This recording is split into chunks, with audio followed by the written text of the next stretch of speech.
안녕하십니까. 2023년 10월 12일 코멘트입니다. 오전에 미팅이 있던 관계로 늦게 보내는 점 다시 사과 말씀드립니다.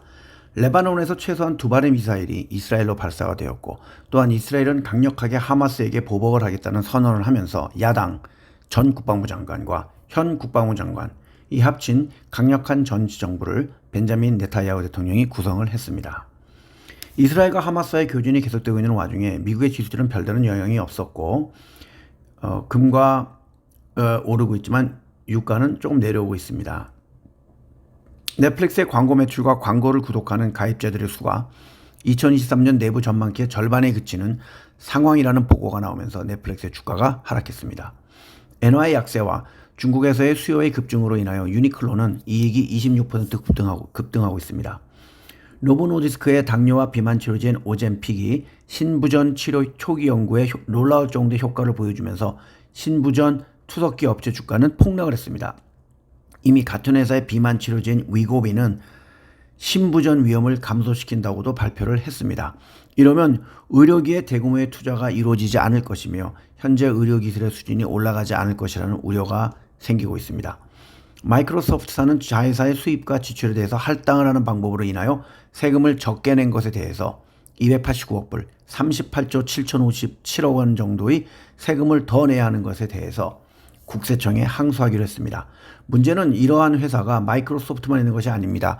구글이라든지 전 세계 메타라든지 전 세계 여러 곳에서 영업을 하는 회사들은 세금을 적게 내기 위하여 이러한 비슷한 방법을 쓰고 있습니다. 중국의 9월의 자동차 판매는 명절을 앞두고 차량의 가격을 할인하면서 새 모델을 구매한 사람들이 늘어나 작년 동월 대비 4.7% 증가했습니다. 스리랑카의 가장 큰 채권국인 중국은 스리랑카와의 잠정적으로 채무 문제를 체결했으며 향후에 스리랑카는 많은 국가와 기관들과도 채무 협정을 해야 할 예정입니다. 한국의 특허청에 의하면 지난해에는 37만 6천 개의 짝퉁이 발견이 되었고 올해는 8월까지 7만여 점의 짝퉁이 발견되었다고 합니다. 그런데 상표의 이름이 바뀌고 있습니다. 도표를 처음 뵀으니까 한번 보시길 바랍니다.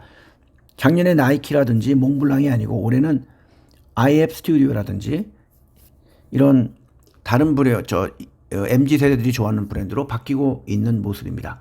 짝퉁을 판매한 사람은 7년 이하 징역 또는 1억 원 이하의 벌금을 내지만 짝퉁을 사는 사람에 대한 처벌은 없기에 짝퉁 상품이 계속 활개를 치는 것으로 보입니다. 시티은행이나 JP모건이나 웰스파고나 뱅크 오브 아메리카 같은 미국의 큰 은행들은 지속적인 고금리와 경제 침체로 인하여 부실 채권이 늘어나고 있으며 상가계획을 쌓아야 하는데 3분기에만 53억 불, 7조 982억 원 정도를 쌓았으며 계속 늘고 있는 상태입니다. 버릇도 시원찮을 판에 상가계획이 늘고 있거나 벌금을 내야 하기 때문에 금융주가 뜨지 못하는 것입니다. 미국의 질병예방관리본부에 의하면 여전히 노인들이 코로나19 입원의 대부분을 차지하고 있지만 예방접종에 대한 우려가 늘어나기 때문에 접종을 하지 않고 있다고 합니다. 11일 성추행 혐의로 유죄가 선고가 된, 집행유예가 선고가 된 가로세로 연구소에 출연했던 김영호 전 연예부 기자 겸 유튜버가 부산의 해운대의 한 호텔에서 극단적인 선택으로 숨진 채 발견이 되었습니다.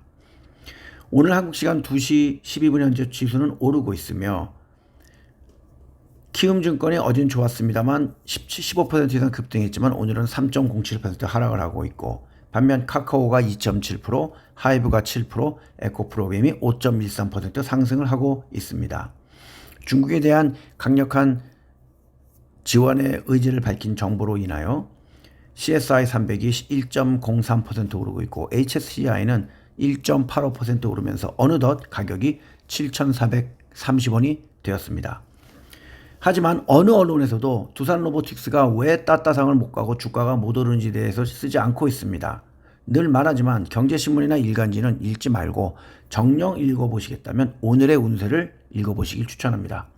네, 오늘 늦게 보내드려 죄송하고요. 즐거운 목요일 되시기 바라며 오늘 아침에 노고단에 간 후배가 보내온 해발 1507m의 노고단 정상과 일출의 모습도 카페에 첨부했습니다. 감사합니다.